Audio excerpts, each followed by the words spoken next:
Hey guys, Afshin again, and welcome back to another Vex Onshape tutorial. Today we're going over how to use sheet metal tool to create an ultra light, highly accurate, low friction, adjustable Odom pod like the one that you guys see right here. This style Odom pod, with its adjustability and low profile design, fits into many tight spaces and frees up rooms for things like a brain, battery, or pneumatic tank, lower on your bot, which can make your bot a lot less tippy. If you're new to Onshape though and want to learn how to just start CADing a robot, check out the playlist in the top right. But anyways, let's get straight into the video.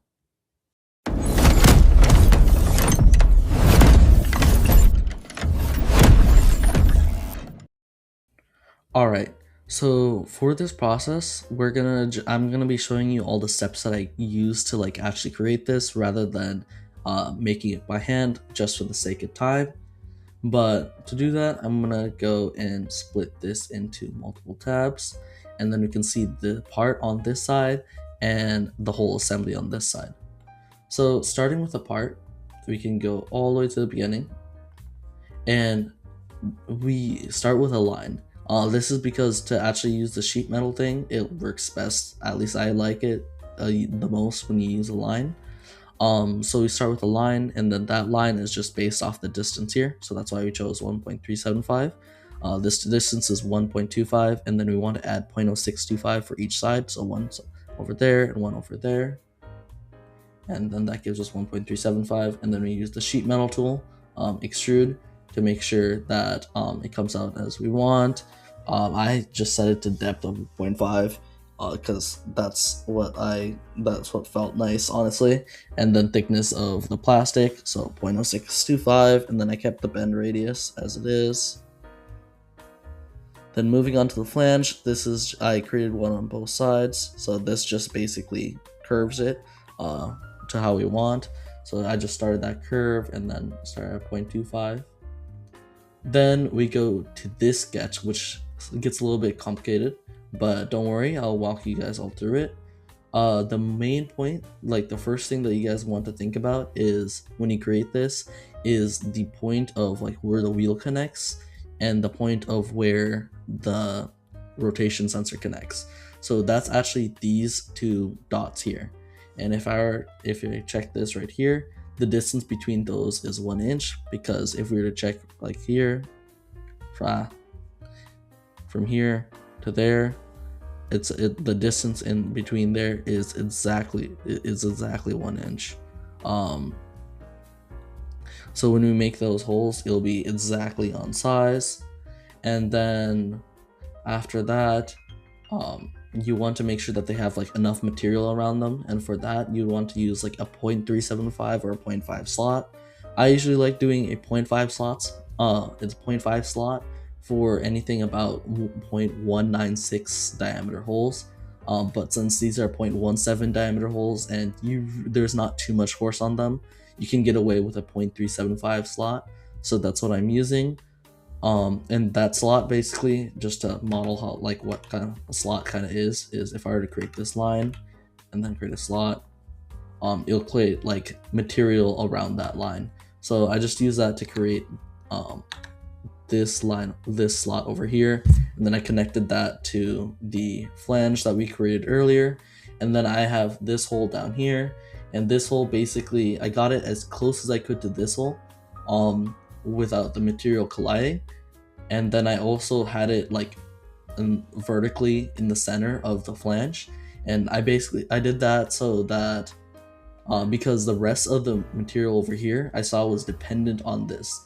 So as long as you have this distance over here correct and you have that braced properly, which we do that using these, then the rest of it should be fine. And the rest, the ends will also have a screw. So like over here and here, we'll have a screw connecting that. And then between here and here, we'll have a screw just to remove friction. So that'll also act as a little bit of a brace. But then we can go on to our next thing.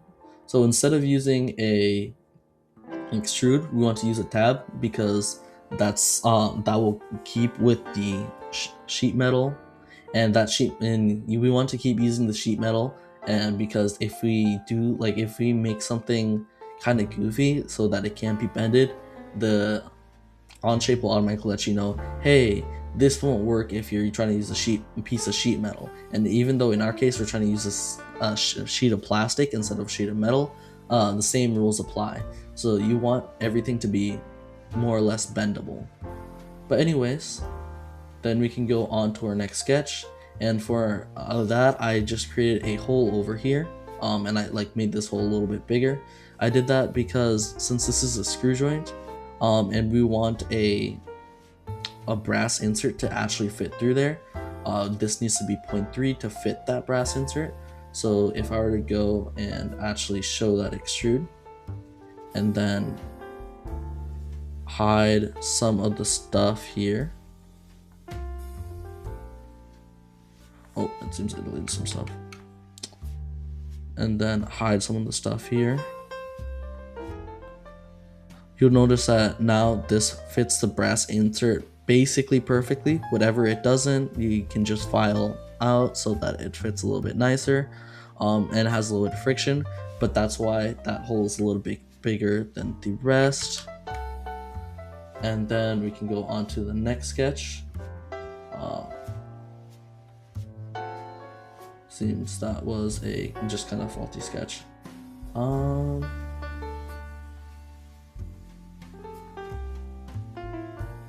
Yeah, and then after that I was just cleaning some stuff up.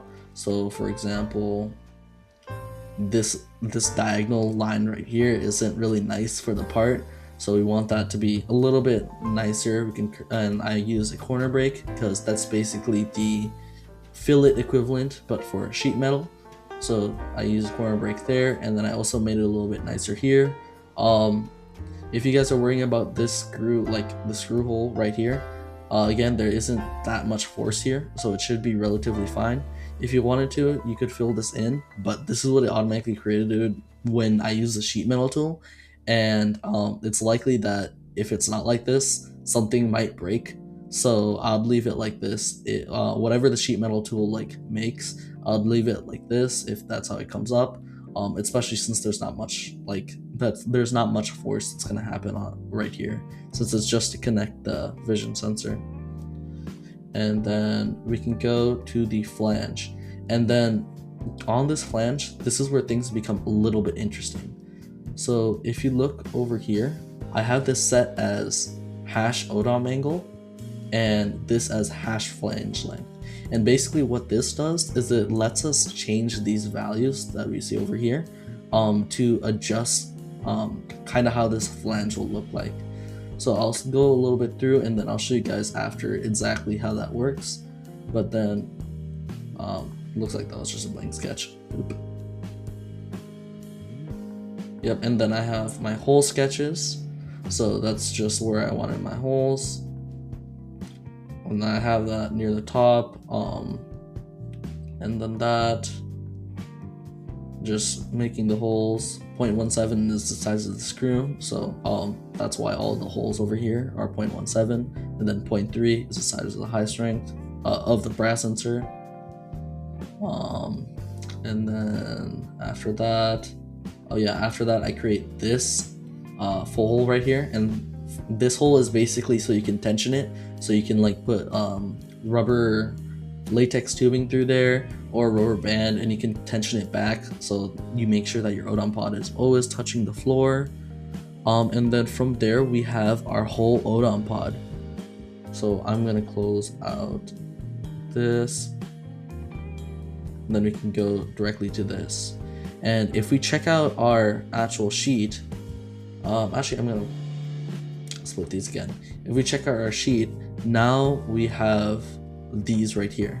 So for context, I created these variables earlier, and this is what I meant by I had the flange values set as this. So now if I go here, I can change this to be, say if I wanted it to be 4 inches, then it'll automatically raise 4 inches, and you could connect it through that.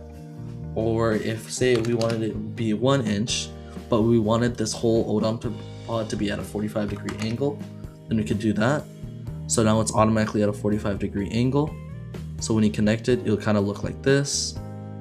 Or you could set it to like a 20-degree angle, it essentially adjusts to whatever you need and whatever angle you need. So if you have more space to have it like completely horizontal, then you can have it like that, and you can mount it completely horizontal. If you have more space to do it vertical, then you could mount it vertical by putting it like 1 degree or something. Keep in mind though, you cannot put it at 0 degrees, then it kind of just breaks. So try to keep it 1 degree. You should also be able to do it. No, you can't. It also breaks if you go and try to go negative. You can, however, make it try to go negative if you adjust the flange in the actual part studio.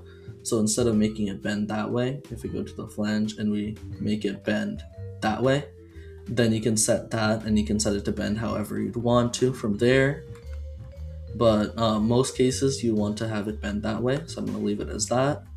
And then going to the actual assembly of this, it's relatively simple.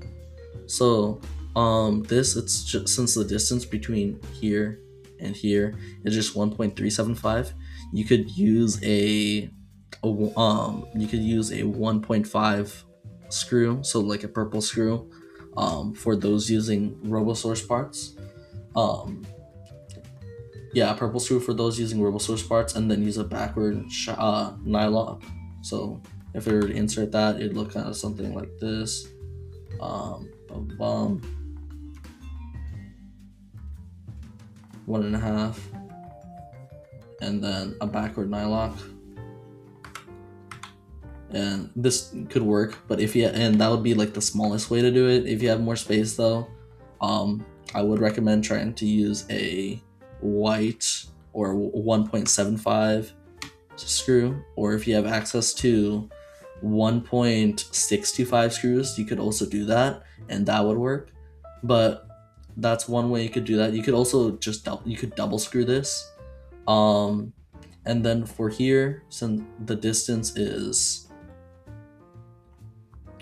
2.3, so you could do a 2.5 inch screw, and then just do a nylock at the end, and that should fit normally. And then for over here, I believe you could what is the distance here?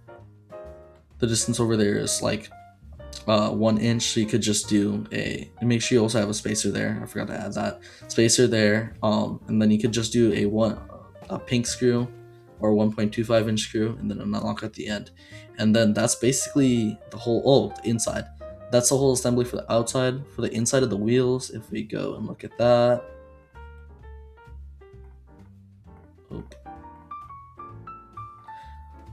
all I'm using is a 0.375 and then 3 brass inserts. If I had this, it'll show a little bit better. So 3 brass inserts, and then this spacer right here is just to connect the 2 brass inserts to make sure that they both spin at the same time.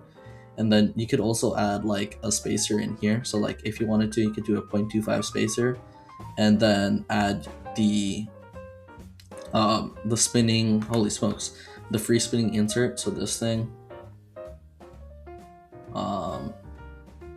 holy smokes, no, it's not that one. Yeah, the free spinning insert, you could add that at the end, or you could just spacer it out until you have your screw, whatever you want.